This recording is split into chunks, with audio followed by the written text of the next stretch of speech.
propagando el virus. Bueno, ellos se quedaron en casa, yo decidí irme solo para que ellos estuvieran tranquilos, reposando y eso. Bueno, antes de subir a plataforma, yo oré al Señor y le dije: Señor, que durante yo esté predicando allí, que no me dé con estornudar ni tirar moco por la nariz ni nada de eso.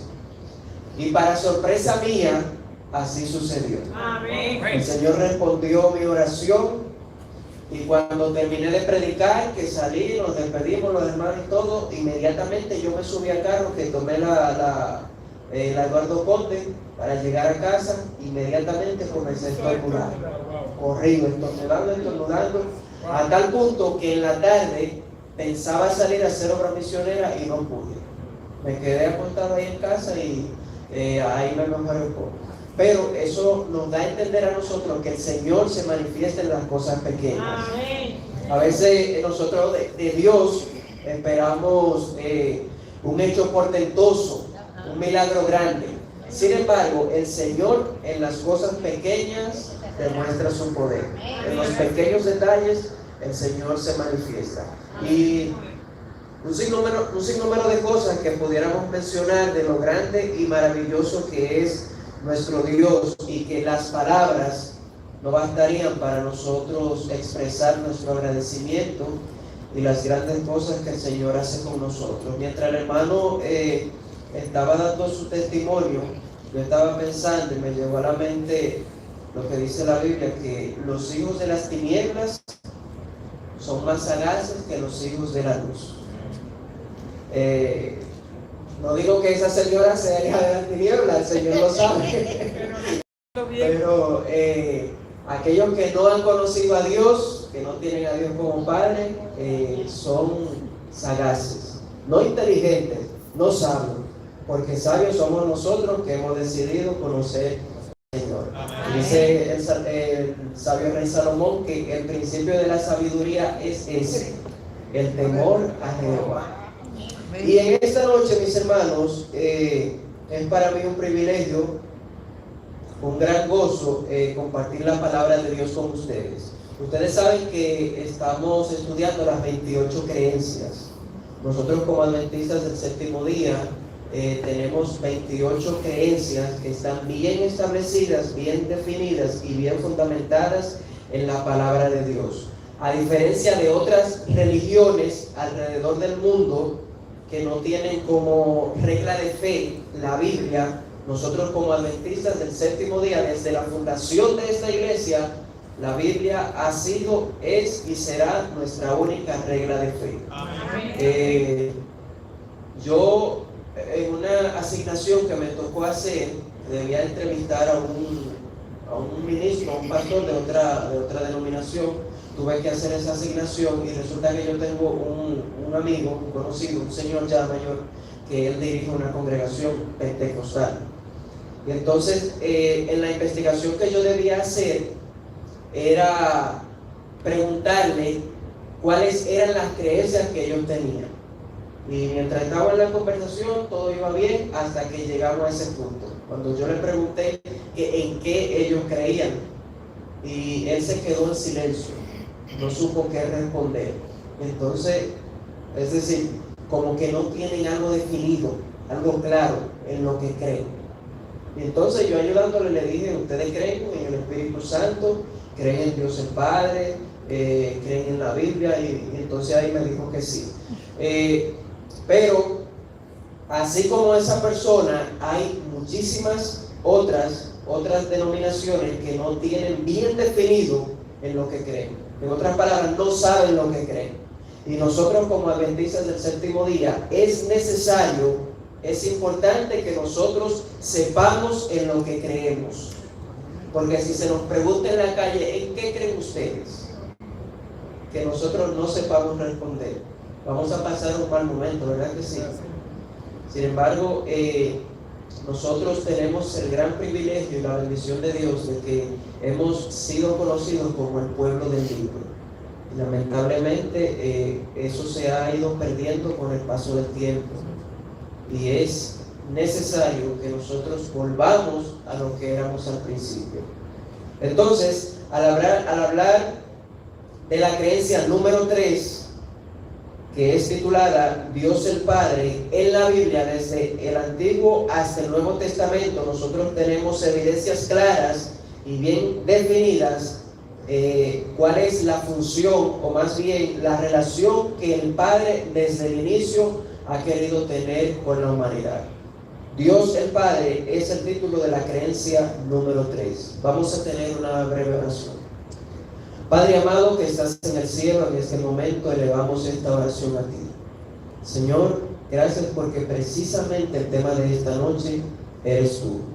Padre, no hay palabras humanas con las que nosotros podamos describir tu gran poder y tu gran majestad. Pero Señor, a través del Espíritu Santo, utiliza el instrumento en esta noche para que sean tus palabras las que se hablen en este lugar y no palabras humanas. Señor, ayúdanos a cada día a conocerte más, a ver ese interés que tú tienes en que nosotros nos relacionemos contigo. Gracias porque a través de la palabra, a través de Jesucristo, a través de la naturaleza, tú te has manifestado a nosotros y cada día nos hablas aún en los pequeños detalles. Gracias, Señor, te damos y te pedimos que nos ilumine en esta noche y que abran nuestra mente y nuestro entendimiento. Amén. Porque lo pedimos en el nombre de Jesús. Amén, Señor. Amén. Dios el Padre. Hablar de Dios es un desafío, es un reto, porque por más que nosotros nos esforcemos por hablar de el Rey del universo, el creador de todas las cosas, el que no tiene principio ni tiene fin, las palabras se quedan cortas. No hay palabras humanas, no hay términos, no hay conceptos que nosotros pudiéramos utilizar para intentar describir a Dios. Pero Él, en su infinita sabiduría, en su infinita misericordia, se ha dado a conocer a la humanidad. Y es privilegio nuestro que nosotros podamos acercarnos a Él y conocerle a Él como nuestro Padre. Y vamos a estar tocando algunos tópicos que está en este libro, precisamente titulado así, las 28 creencias de los adventistas del séptimo día. Es un libro que todo adventista debiera tener, y no solamente tener, sino leer.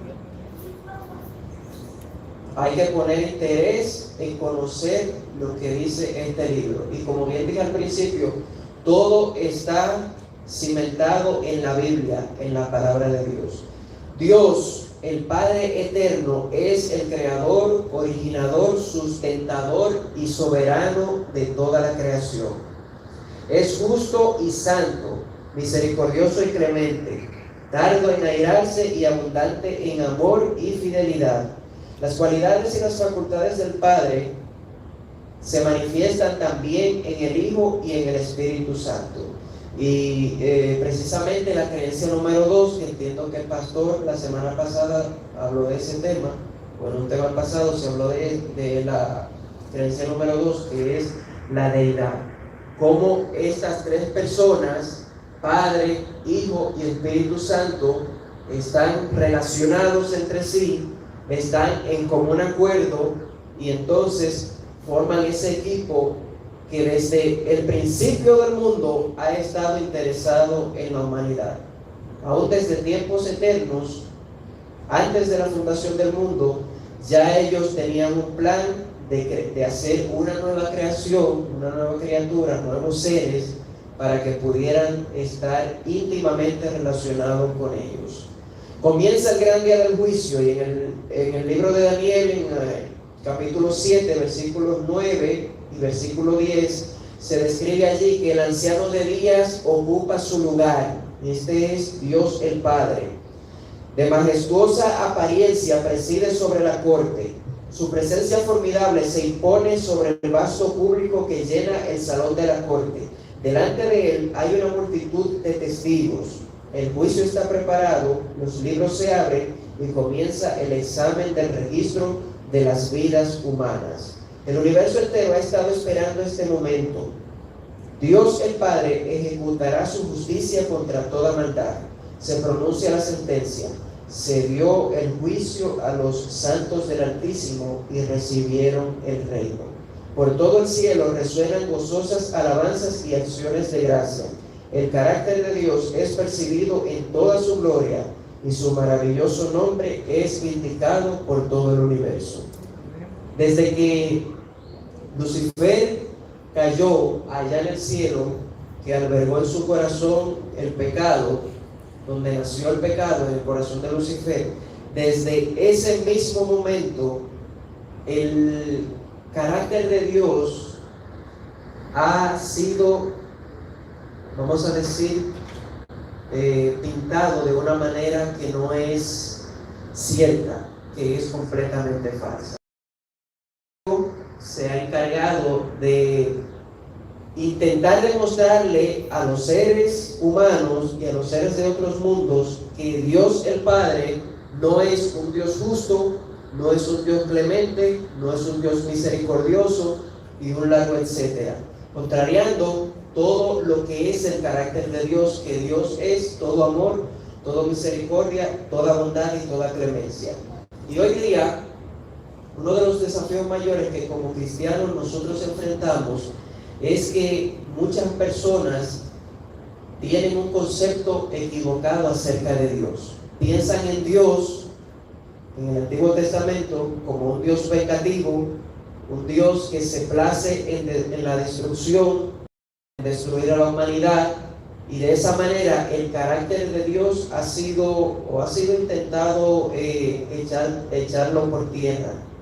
En cambio, desde el inicio, nosotros tenemos evidencias claras de que el propósito de Dios siempre ha sido que los seres humanos nos vaya bien en la vida, que estemos bien. Es tan así que cuando el ser humano cae en pecado, Dios, en vez de dictar sentencia inmediatamente y destruirlos por completo, el Señor hizo provisión. ¿De qué manera? De que su Hijo, su unigénito, viniera a morir y pagar el precio que debió pagar la humanidad. Por eso el apóstol Pablo dice que Dios estaba en Cristo reconciliando consigo al mundo, no tomándole en cuenta a los hombres sus pecados. Y dice también que al que no conoció pecado, por nosotros lo hizo pecado. Es decir, que el precio que nosotros debimos pagar, Cristo lo pagó. Dios lo pagó en la persona de Cristo Jesús.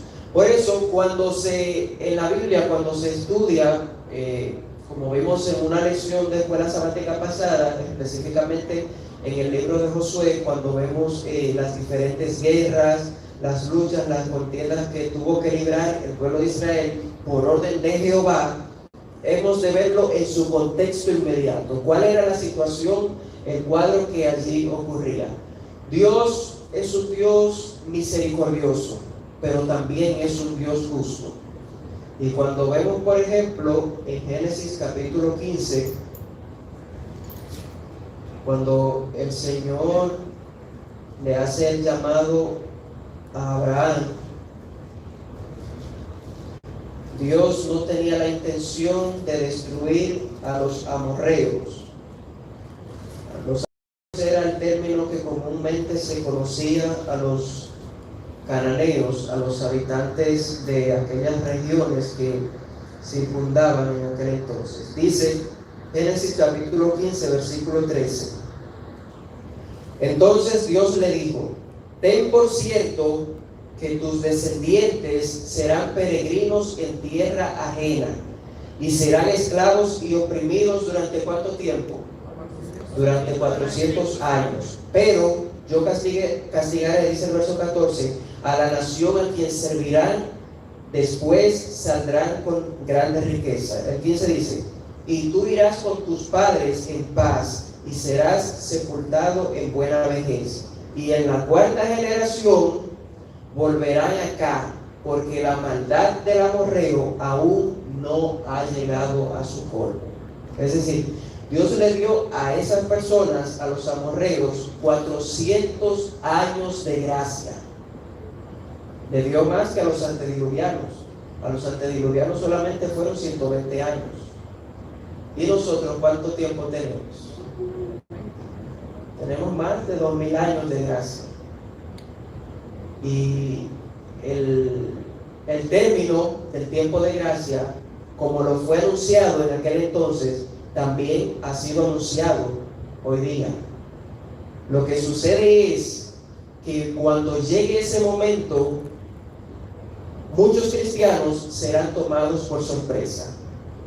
El cierre de la gracia será efectivo, pero así como sucedió en el diluvio, que cuando la puerta del arca se cerró, que el Señor la cerró, el diluvio no vino inmediatamente, sino 7 días después.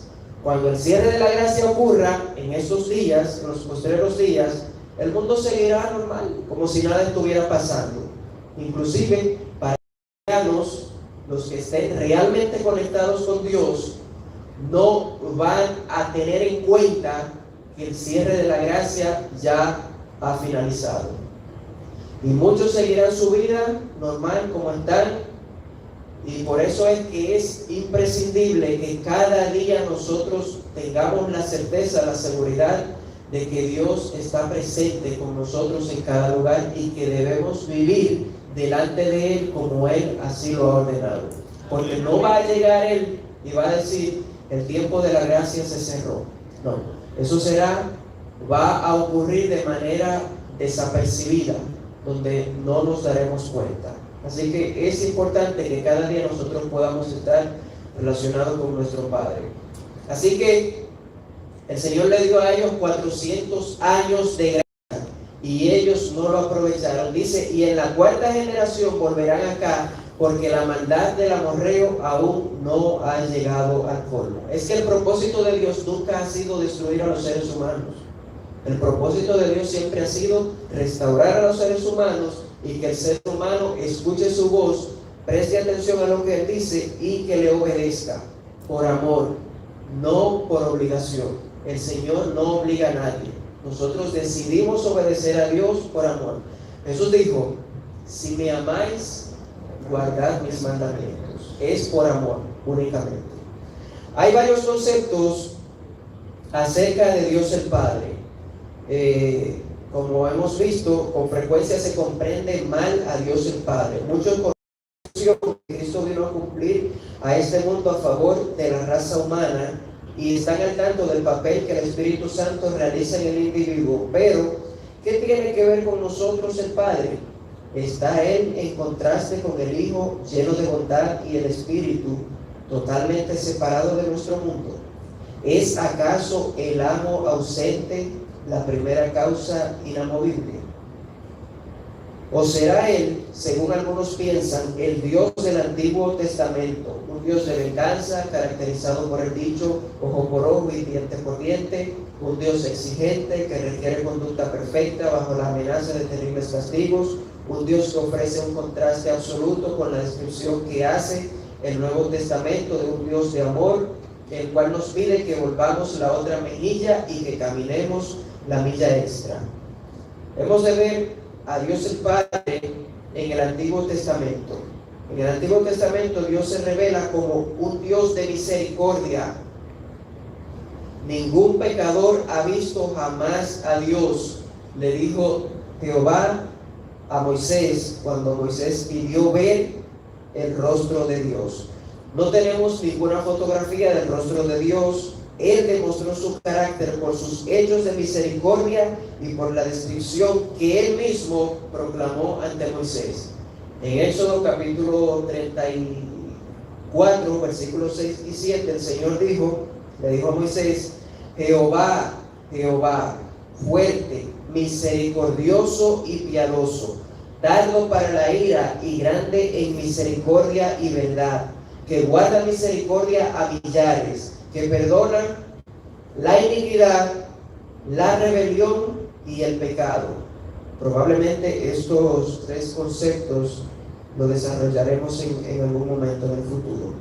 Y que de ningún modo tendrá por inocente al malvado, que visita la iniquidad de los padres sobre los hijos y sobre los hijos de los hijos hasta la 3ª y 4ª generación. Con todo, la misericordia no perdona ciegamente, sino que se deja guiar por el principio de la justicia. Los que rechazan la misericordia divina cosechan el castigo de su iniquidad. El Señor es misericordioso, es lento para la ira y grande en bondad y fidelidad, pero también es un Dios justo. Si como esas naciones alrededor de Israel decidieron voluntariamente rechazar la misericordia de Dios, irremisiblemente las consecuencias van a venir. Porque si bien es cierto que el Señor perdona nuestros pecados, no es menos cierto que las consecuencias de nuestros pecados vienen después. Por ejemplo, una persona que decida asaltar un banco, o vamos a poner un ejemplo más sencillo, una persona que se pase la luz en rojo, es posible que el guardia, cuando lo detenga,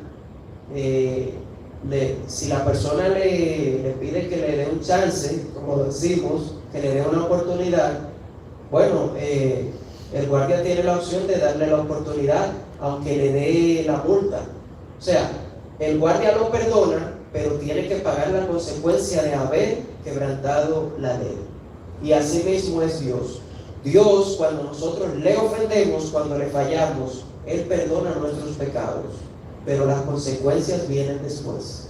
No es, por ejemplo, que un hombre, esto puede sonar un poquito fuerte, pero es la realidad.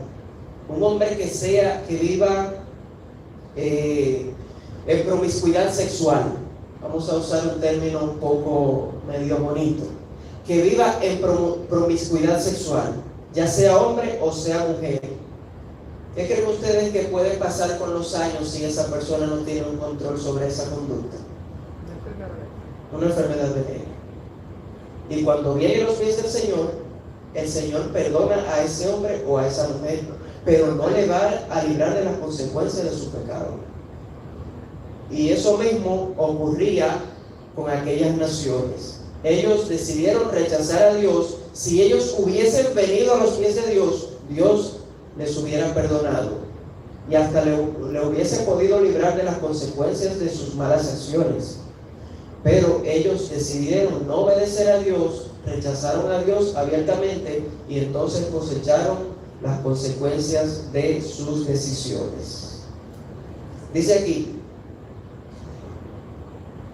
en el Sinaí, Dios expresó su deseo de ser el amigo de Israel y de estar con su pueblo. Por eso le dijo a Moisés, y harán un santuario para mí y habitaré en medio de ellos.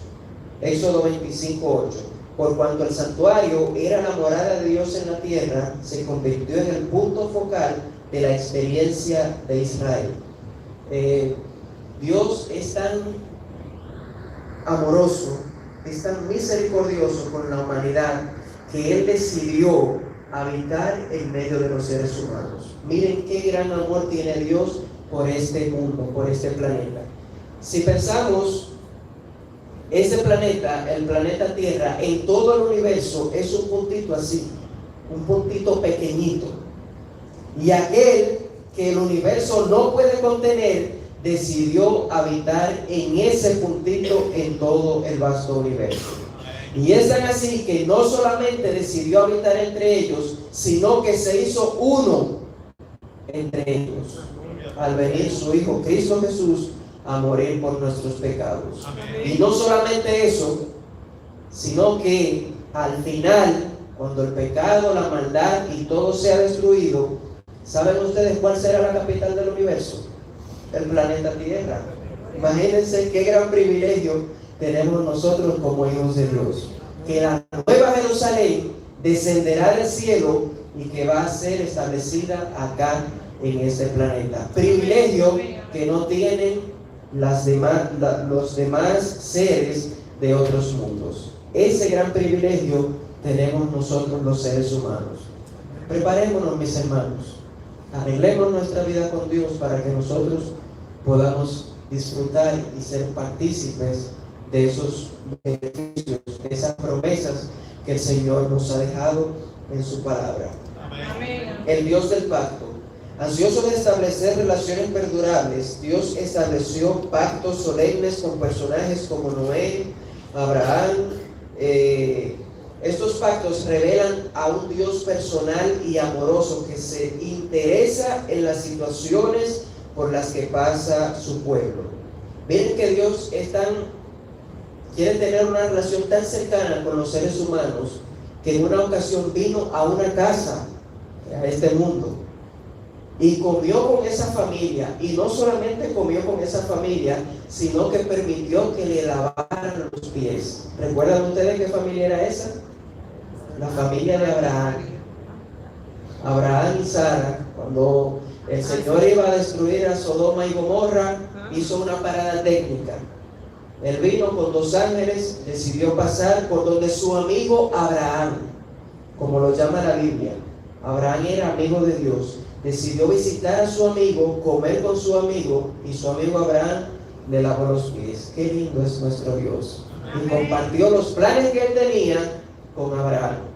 Le dijo a Abraham: mira, Abraham, yo voy para Sodoma, voy a hacer esto, voy a hacer lo otro, los voy a destruir. Y entonces allí se establece esa conversación entre Abraham y el Señor, donde Abraham intercede, y entonces comienza Abraham, pone una cuenta en 50, va descendiendo hasta 40, 30, 20, y dice que no se encontró ni uno justo allá en Sodoma y Gomorra. Ni uno había, ni siquiera Lot y su familia.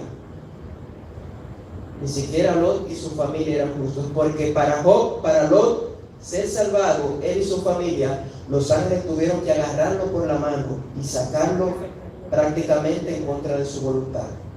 Y después, cuando ya van de camino, conocemos la experiencia de la esposa, que miró atrás y se convirtió en una estatua de sal. Y después que sucede todo eso, ¿qué hicieron las hijas de Lot? ¿Estaban ellas contaminadas con la corrupción que había en aquel entonces, sí o no? Sí. Para Lot ser salvado, como mencioné, hubo que sacarlo, hubo que decirle: muévete, porque esto va a ser destruido. Y de esa manera Lot fue salvado por la misericordia del Señor. Y es que Dios, ese ha sido su propósito para con los seres humanos, que nosotros seamos salvos por Él. Y el gran amor que Dios tiene por nosotros es tan grande que los beneficiados somos nosotros.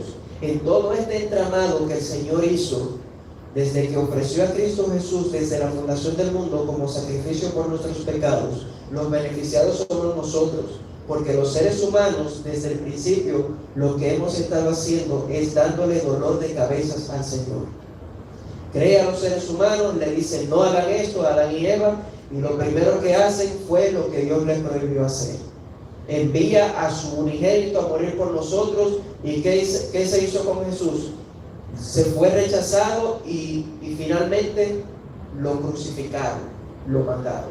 Y hoy día todavía el Señor anda detrás de ti y detrás de mí para salvarnos. Es un amor inmerecido que el Señor ha derramado por cada uno de nosotros. Si la humanidad, si nosotros como cristianos nos detuviéramos a pensar el gran privilegio que nosotros tenemos de que conozcamos a nuestro Padre, nuestra vida sería completamente diferente. Finalmente quiero compartir con ustedes lo que dice el profeta Jeremías en el capítulo 9, versículo 23 en adelante. Jeremías 9, 23 en adelante. Dice: así dice el Señor: no se alabe el sabio de su sabiduría, ni de su valentía se alabe el valiente, ni el rico se alabe de su riqueza, sino alábese en esto el que se haya de alabar. ¿En qué cosa? En entenderme y conocerme, que yo soy el Señor, que actúo con bondad, justicia y rectitud, porque en esto me complazco, dice el Señor. Eso es lo que Dios quiere para nosotros, que nosotros le conozcamos. Y no es simplemente que nosotros sepamos acerca de Dios, que tengamos información acerca de Dios, que nosotros hablemos de Dios, sino que nosotros nos relacionemos con Dios de tal forma que no solamente conozcamos a Dios por lo que hemos escuchado, sino por la manifestación que Él ha hecho en nuestra vida, en nuestra existencia, en nuestro caminar con Dios. De esa manera es que Dios quiere que nosotros le conozcamos. Y la única manera en la que nosotros podemos llegar a conocer a Dios es relacionándonos con Él, pasando tiempo con Dios. Así se llega a conocer a Dios. Cuando un esposo y una esposa, cuando eran novios, para conocerse, ¿qué hubo que hacer?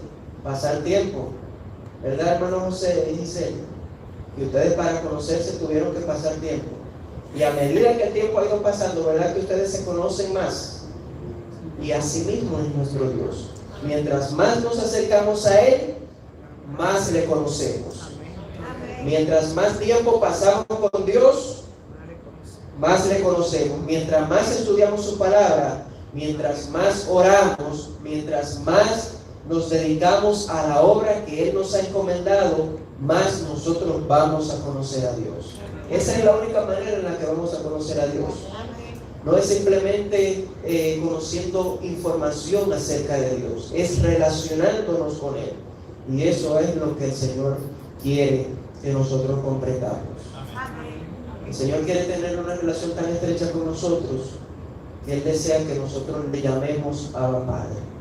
El término tiene la idea, quiere decir, es un término que quiere mostrar la cercanía que Dios quiere tener con nosotros. Abba Padre, papito, papi, son términos que definen o muestran la relación que existe entre Dios y nosotros. Y yo te pregunto en esta noche, ¿quieres tú estar tan cerca de Dios que puedas conocerle más de lo que tú le conoces? ¿Quieres tú dedicar tiempo cada día para conocer a Dios a través del estudio de su palabra, a través de la oración y a través de la comunión diaria e intencional con Dios? ¿Tomas tú esa decisión esta noche? Quiero ver en pie a todos aquellos que en esta noche deciden tener más cercanía con Dios. Eso es lo que el Señor quiere, no es otra cosa. Porque a medida que nosotros nos acerquemos a Él, más nosotros vamos a parecernos a Él y más nosotros vamos a impresionar a aquellos que aún no le conocen. Dios quiere que nosotros nos relacionemos con Él y que nosotros podamos verle a Él tal como es. Nuestro Padre Celestial, que es misericordioso y piadoso, lento para la ira y grande en misericordia. Oremos a nuestro Dios. Querido Dios, querido Padre, gracias te damos, Señor. Gracias, Dios, porque tú quieres estar cerca de nosotros. Gracias porque tú quieres no solamente obrar con nosotros, sino en nosotros. Queremos pedirte, Señor, que el Espíritu Santo dirija nuestra vida desde ahora y para siempre. Que cada cosa que hagamos la pongamos en tus manos.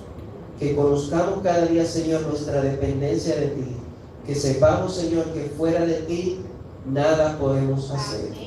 Ayúdanos, Señor, a conocernos de tal forma que aquellas personas con que nos relacionemos, aquellas personas que nos ven, puedan decir: este o esta es una verdadera hija de Dios. Ayúdanos a estar cada día más cerca de ti, Padre. Y, Señor, a todas aquellas cosas que impiden que tengamos una cercanía tal contigo, que puedan ser quitadas del medio y que en el nombre de Jesús toda cadena pueda ser rota. Señor, tú conoces nuestros desafíos, nuestras dudas, nuestras luchas que como seres humanos enfrentamos. Señor, en tu nombre queremos salir vencedores de todas esas cosas. Tú has prometido en tu palabra que vas a estar con nosotros todos los días hasta el fin del mundo. Y nosotros, confiando en esa promesa, en esta noche la reclamamos. No porque lo merezcamos, Señor, ni por algún mérito que nosotros tengamos, sino por los méritos de tu amado Hijo Jesús. Y es en el nombre de Él en quien elevamos esta oración aquí. En el nombre de Jesús. Amén, Señor. Muy bien, vamos a estar así mismo en pie para finalizar entonando el himno número 61. Santo, santo, santo.